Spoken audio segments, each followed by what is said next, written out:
सुबह का टाइम हो गया 3-4, अपने भी कह देते, इसको अमृत वेला कहते हैं, ब्रह्म वेला कहते हैं। सुबह का समय प्रभु को याद करने का, भक्ति करने का, ध्यान करने का सबसे उत्तम समय।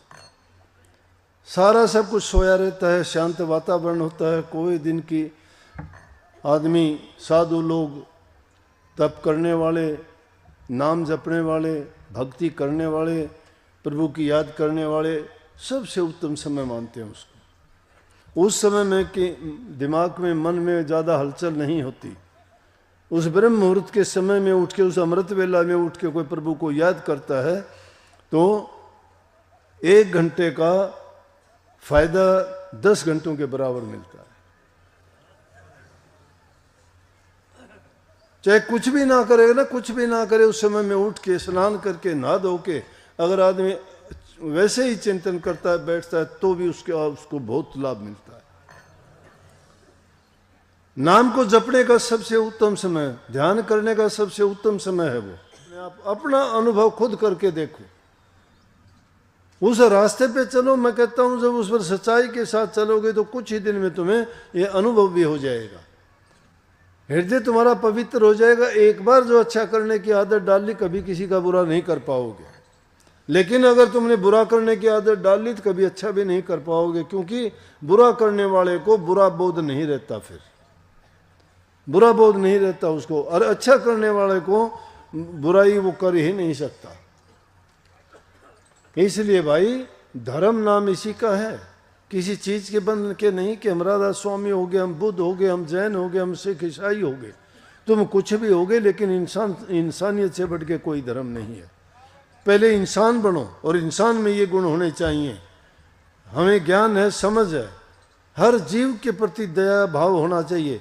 उनके प्रति दया करोगे तभी हमारे दिल में प्रेम और दया उमड़ेगा। प्रेम और दया जिसके हृदय में नहीं है वो भक्ति के काबिल नहीं, भक्ति के रास्ते पे वो चल भी नहीं सकता। तो मन को साधने की बात है। मन तभी सधेगा कि इसको हमारे से ताकतवर हमारा गुरु है। गुरु के अधीन कर दोगे, गुरु इसको काबू में ला देगा। लेकिन हमेशा गुरु के दायरे में बने रहोगे, मर्यादा को मानते रहोगे, नियमों का पालन करते रहोगे, उपदेश को सुनते रहोगे, तो अगर गुरु को भूल जाओगे तो उसी प्रकार से जो भाई जोगा कहाँ चलते चलते गलत रास्ते पे चल पड़ा था और अपना सब कुछ जो इतनी जिंदगी में कमाया था वो एक ही रात में, कुछ ही पल में बर्बाद करने वाला था। लेकिन गुरु महाराज को प्रकट होके अपने शिष्य को संभालना पड़ा और संभाल के उसको सही रास्ते पे ले आए, क्योंकि वो गुरु का जीव था, गुरु का संग किया था, गुरु उनके हृदय में था। गुरु इसीलिए गुरु अपने शिष्य को भटकने भी नहीं देता। तो हमेशा अपने मन में भी ये प्रार्थना किया करो कि मैं गुनहगार हूँ, मेरे से गलतियाँ होती हैं, मैं लाख गुनाह करता हूँ, आप लाखों गुनाहों को बख्शते हो, क्योंकि आप बख्शनहार हो, मैं गुनहगार हूँ। गुनाह होते हैं, हमसे होते हैं, जाने में भी अनजाने में भी करते हैं। ये जबान से नहीं, अपनी निरख और परख भी किया करो कि मैं कितना गलत करता हूँ, कितना सही हूँ। जब खुद अपने आप जांच लोगे, खुद आप ये फैसला कर लोगे कि ये मैं गलत करता हूँ और ये बात निंदनीय है, ये अच्छी नहीं, ये किसी को अच्छी नहीं लगेगी, तो वो आपको उससे नफरत हो जाएगी, वो चीज़ आप नहीं करोगे। लेकिन मैं ये नहीं कहता किसी चीज़ से नफरत करो, किसी चीज़ से नफरत ना करो। नफरत करोगे वो चीज़ तुम्हें करनी पड़ जाएगी, क्योंकि नफरत करोगे तो वो चीज़ तुम्हारे दिमाग में रहेगी। दिमाग में है तो जिंदा है। जिस तरह से मैंने कई बार पहले भी कही है ना, कईयों को लत हो जाती है शराब की, कोई सुल्फा, कोई गांजा, कोई आजकल तो नशों का अंत को नहीं, पता नहीं क्या क्या बताते हैं, तो उनकी आदत पड़ जाती है। फिर वो कहते हैं जी मैं छोड़ना चाहता हूँ। चलो अच्छी बात है भाई, अगर छोड़ना चाहते हो तो एक ही दवाई है। हम जो दवाई डालते हैं वो कान में डालते हैं। कान में दवाई कौन सी है पता है? जो आज सबके डाल रहा हूँ, वचन की। ये वचन उसके कान में जाके दिमाग में असर करता है। और तो कोई दवाई दोगे वो घंटा असर कर देगी, 2 घंटा कर देगी, फिर भूल जाएगा। लेकिन ये दवाई भूलता नहीं है। हम दवाई डालते कान में, कई तो बेचारी आ जाती है, बोला जी लड़का बहुत शराब पीता, घर वाला पीता, घर से निकाल देता, उसका इलाज करो। मैं डॉक्टर के पास बीमार को लेके जाते हो तो डॉक्टर उसको इंजेक्शन लगाता है। कभी तुम गए हो कि मेरे इंजेक्शन लगा दे, मेरा घर वाला बीमार है? अगर उसको लेके आते तो दवाई उसके कान में डालता मैं कुछ ना कुछ, शायद उसका अच्छे दिन होते तो मान जाता बात को।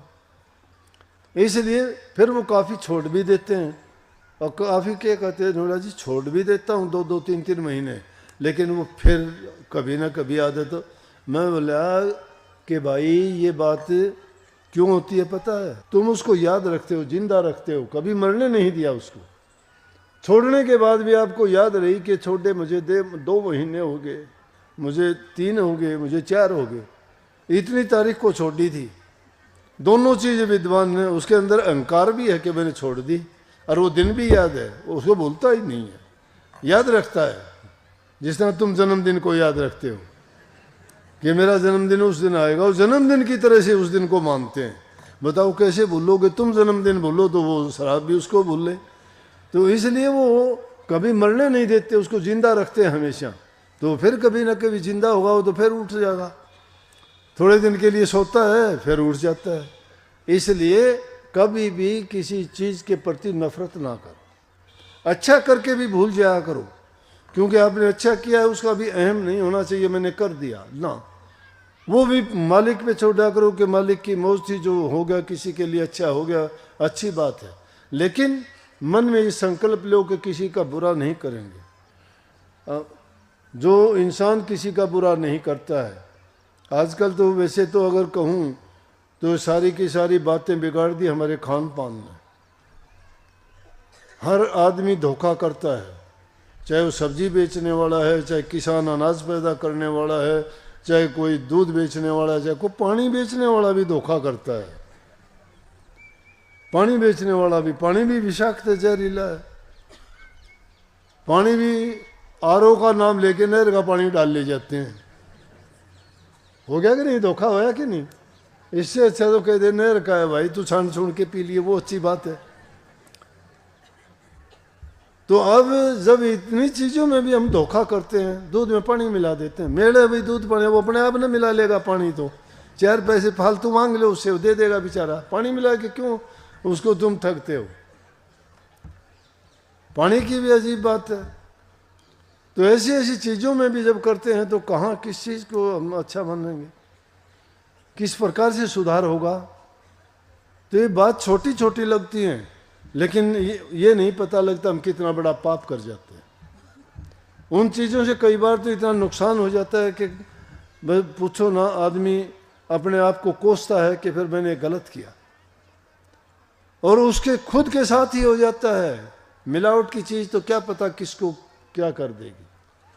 इसलिए भाई खान पान शुद्ध रखो, अच्छे लोगों के साथ बैठना उठना रखो, महापुरुषों के वचन को हमेशा याद रखो, जो तुम्हें नाम दिया गया है उसका सुमन चिंतन भजन रोजाना किया करो।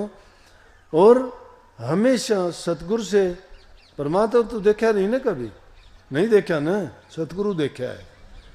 इसलिए सतगुरु को कहा करो कि सतगुरु कृपा करना कि कोई गलत काम ना हो मेरे से, अगर मैं गलत करूं तो मुझे संभाल लेना। ये बात जब याद रखोगे तो फिर आपको ये भी लगेगा कि गुरु कैसे संभालेगा, गलती से कैसे बचा लेगा।